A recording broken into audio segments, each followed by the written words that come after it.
માણેકચંદ શેઠે પોતાના સ્ટાફને એવો સરસ તૈયાર કર્યો, એને પોતાના બંગલામાં દેરાસર બનાવ્યું, દેરાસરમાં પૂજારી રાખ્યો. પૂજારી પણ પરમાત્માની ભક્તિ એટલી અદ્ભુત કરે.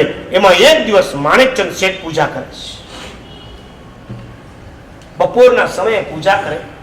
ઘર દેરાસર, પૂજારી અને શેઠ બે જણા હતા. એટલી વારમાં ત્રીજો માણસ અંદર એન્ટ્રી મારે. એન્ટ્રી માર્યા પછી એને જોયું કે ખૂણામાં એક ભગવાન છે. કોઈને ખબર ન પડે એવી રીતે એને ભગવાન પોતાની થેલીમાં નાખ્યા અને બહાર નીકળ્યો. જેવો બહાર નીકળ્યો એવી જ માણેકચંદ શેઠની નહીં પણ પૂજારીની નજર પડી. એને થયું કે હશે કોઈક માણસ હશે, હવે બહાર જાય છે. પણ માણેકચંદ શેઠની નજર પડી કે આ ખૂણામાં એક ભગવાન હતા. ભગવાન કેમ? પૂજારીને કીધું ભાઈ અહીંયાના ભગવાન. અને પૂજારી સમજી ગયો નક્કી ઓલો માણસ ભાગ્યો છે ને એ થેલીમાં કંઈક સંતાડતો તો હતો જ. એટલે એને કીધું શેઠ ઓલો માણસ જે ભાગ્યો છે ને એને કદાચ ભગવાન ચોર્યા હશે. ભગવાન ચોરી લીધા. હા શેઠ લાગે છે તો એવું. અને માણેકચંદ શેઠે પૂજારીને કીધું દોડ અને ભગવાન લઈ આવ અને એને પણ લઈ આવ. જરા પણ ગુસ્સો નહીં કરતો, એને પ્રેમથી લઈને એટલું જ કહેજે માણેકચંદ શેઠ તારું બહુમાન કરવા માંગે છે. માણેકચંદ શેઠને આંગણે અજાણ્યો માણસ આવે એ જમ્યા વગર જતો નથી. મારા શેઠ તમને જમ્યા વગર નહીં જવા દે. અને પૂજારી દોડ. ઓલાને થયું કે હવે હું પકડાઈ જઈશ, એટલે એને વધારે સ્પીડ પકડી. પૂજારીએ કીધું ભાઈ ડર નહીં, તને કાંઈ નહીં કરું. માણેકચંદ શેઠ તને ખુદ બોલાવે તારું બહુમાન કરવા. એટલે ચમક્યો, એવું ભરી. પૂજારી એનો હાથ પકડી અને પાછો લઈ આવ્યો દેરાસરમાં.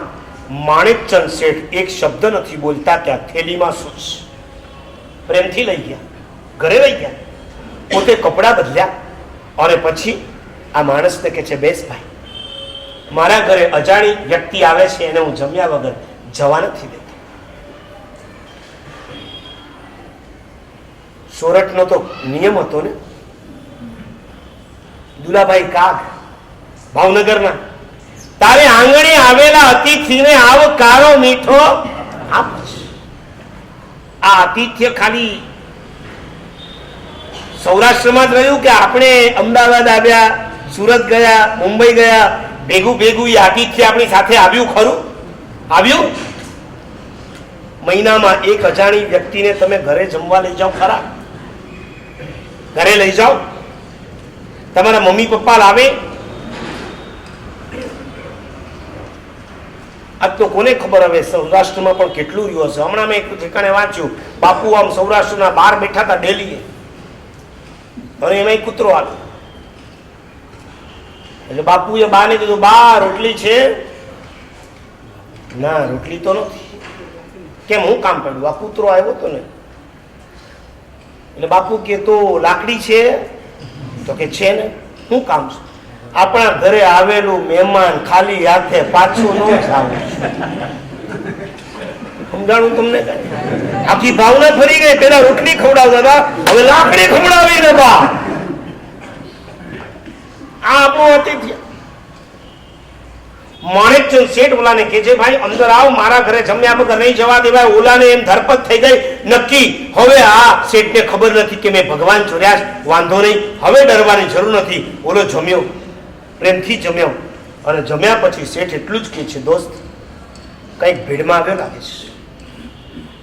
હા શેઠ, દીકરાના લગ્ન છે, 3000નો ખર્ચો છે, રૂપિયા નથી.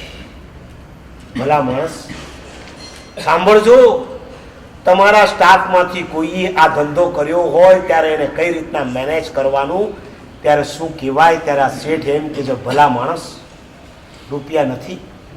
જૈનનો બચ્ચો છે ને, જૈનનો બચ્ચો થઈને તું ભગવાન ચોરે, તને શરમ ન?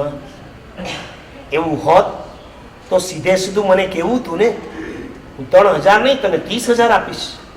પણ આ ભવની અંદર તું ભગવાનને ચોરીશ ને કાલે કોકને વેચીશ. ઘોર આસાતમાં તારો પરલોક, તારી દુર્ગતિ થશે. તને એનો કોઈ વિચાર આવે છે કે નથી આવતો? પ્લીઝ તો જો તે ભગવાન લીધા હોય તો બહાર કાઢ. ઓલાની આંખમાંથી આંસુની ધારા નીકળી છે, એને ભગવાન બહાર કાઢ્યા. પ્રેમથી ભગવાન પાછા દેરાસરમાં મુકાવ્યા અને શેઠે 3000 રૂપિયાનું બંડલ કાઢ્યું. અજાણી વ્યક્તિ, પોતાના આંગણેથી ભગવાનની ચોરી કરનારી વ્યક્તિને શેઠ પ્રેમથી 3000 આપે છે કપાળે તિલક કરે છે અને પછી કે છે આટલા ઓછા પડે તો પાછું લેવા આવજે, મહેરબાની કરીને ખોટા રસ્તે નહીં ચડતો. આ કહેવાય એક સ્ટાફ, આ કહેવાય આ પોતાનું કૌટુંબિક પુરુષ કહેવાય, આને ફેમિલી મેમ્બર કહેવાય.